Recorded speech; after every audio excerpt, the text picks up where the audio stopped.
Third consecutive UAAP Championship ang target ng Ateneo Men's Volleyball Team sa pagbubukas ng 79th UAAP Men's Volleyball War sa susunod na Sabado. Silipin natin ang kanilang paghahanda mula kay teammate Arian Malyari. Handang-handa ng Ateneo Blue Eagles Men's Volleyball Team na magtala ng 3-peat championship sa UAAP Season 79 simula sa Pebrero 4. Sa pangunguna ni back-to-back MVP Mark Espejo, solidong lineup ang ipaparada ni head coach Oliver Almadro ngayong 79th season. Kabilang na sina team captain Carl Baisa, graduating middle hitter Rex Intal, 3-time UAAP best setter Ish Folvorosa. Gayun na rin ang dalawang bagong foreign players sa sina Russian-American Tony Koifman at Phil-Nigerian Chumason Giga.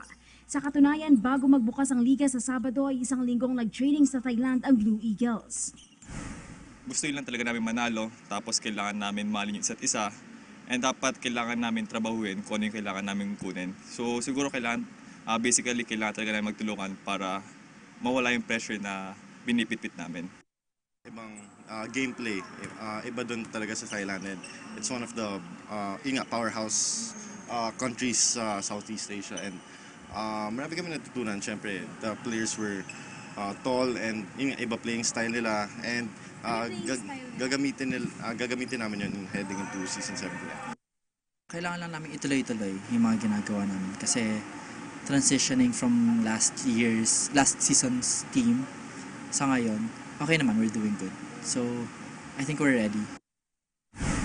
Samantala, may mensahe naman si Coach Oliver sa Blue Eagles.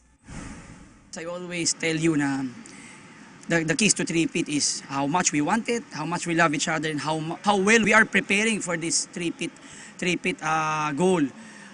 Hindi siya madali, pero with the mindset na tama, makukuha natin, guys. Unang makakaharap ng Ateneo Blue Eagles sa February 4 ay ang FEU Tamaraos na gaganapin sa Araneta Coliseum dakong alas 8 ng umaga. Arian Malyari, PTV Sports.